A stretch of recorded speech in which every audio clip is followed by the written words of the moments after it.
I wasn't a big user of lotion, but there comes a point when you're just not as elastic as you used to be.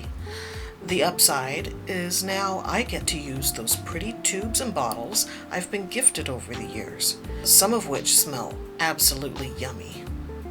I'm looking at you, Citrus Breeze. My Holbein set of 24 watercolors deserves its own video. It was a gift, and though it might sound silly, receiving these paints made me feel legit as an artist. But it wasn't just an ego boost, it's also served me well these last couple of years.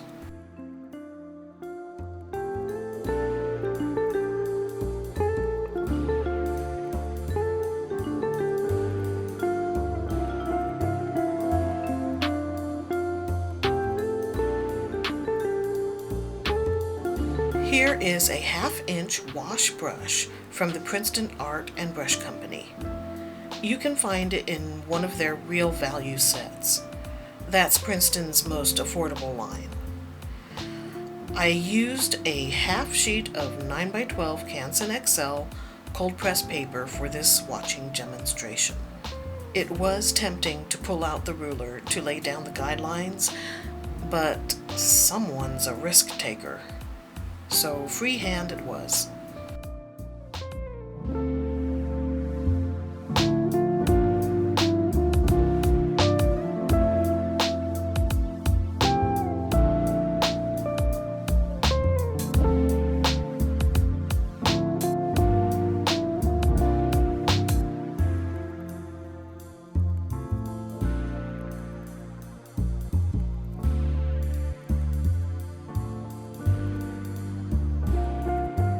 Earth tones are usually located after the greens, but as you can see, I placed mine next to the yellows.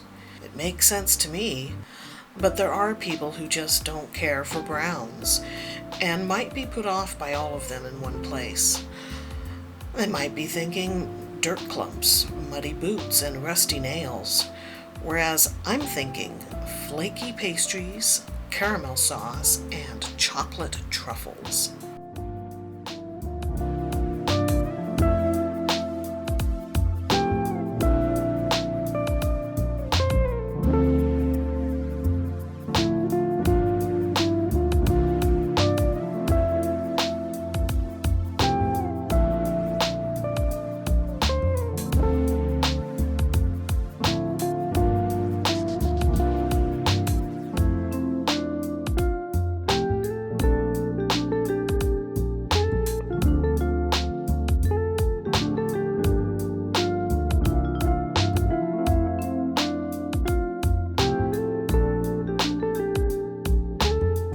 Using these paints has made me realize a couple of things.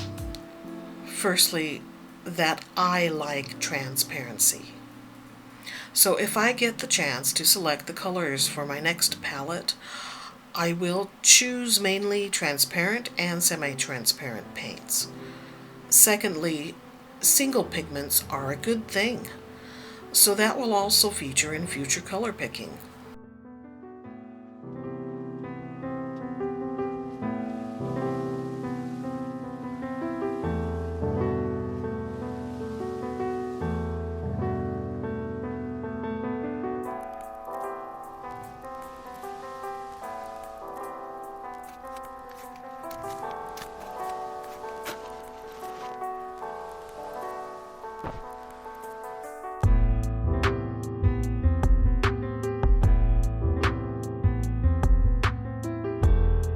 If someone can get paid for just swatching watercolors, I want that job.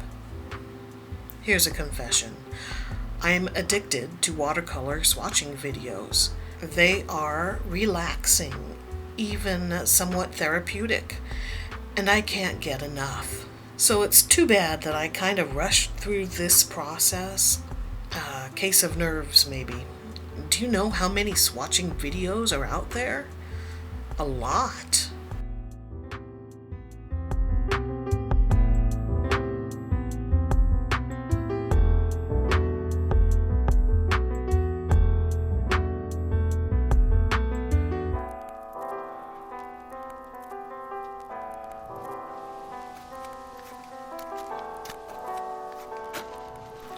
This is how I imagine it would look like if I'd had a bunch of jams on my fingers and I needed to wipe them off onto paper.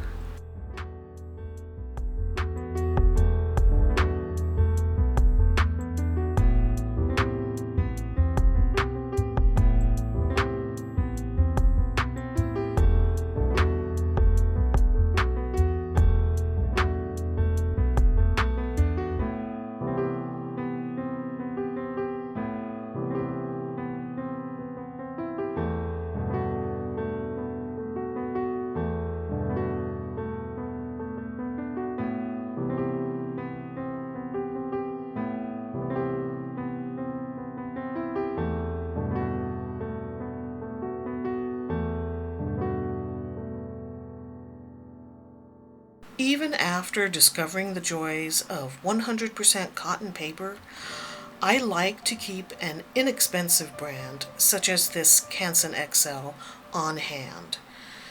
It doesn't always have to be steak and lobster, right? Often a greasy burger will hit the spot just fine.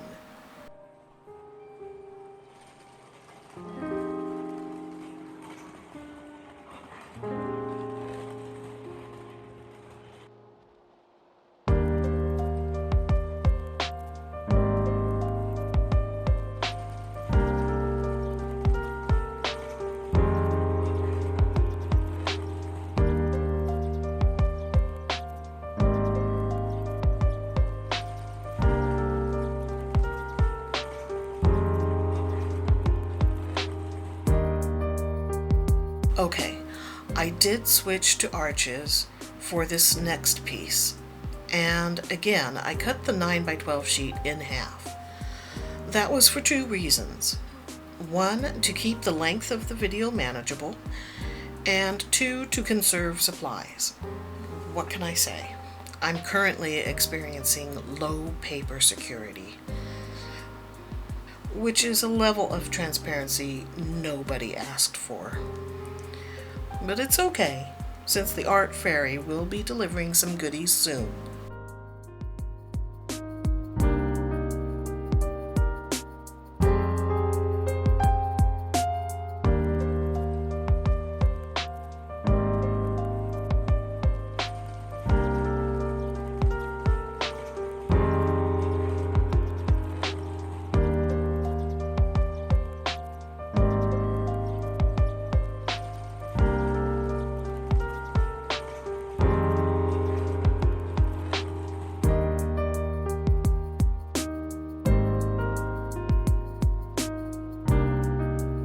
When I explained the plan for this piece to my partner, he looked confused. But it's not complicated. No regular swatching here, but rather all the colors randomly filling the sheet, leaving no spot untouched. Maybe it's a bit out there, but I prefer the term high concept. A sort of paper virgin must be sacrificed to the pigment gods approach.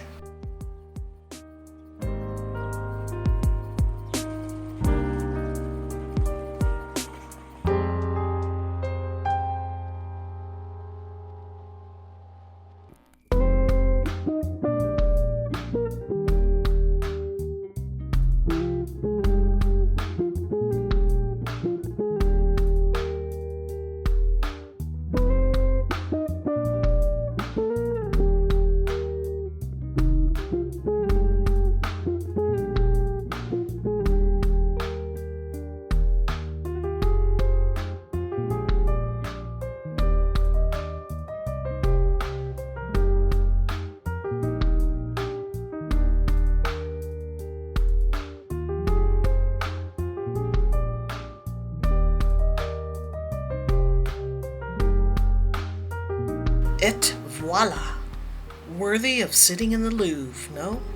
I'm calling it 80s dinner party. Slap a gilt frame and $1,000 price tag on that. Argue if you want, but it's possible to find deep meaning here, especially if you identify as one of those splotches, in which case it was totally intentional.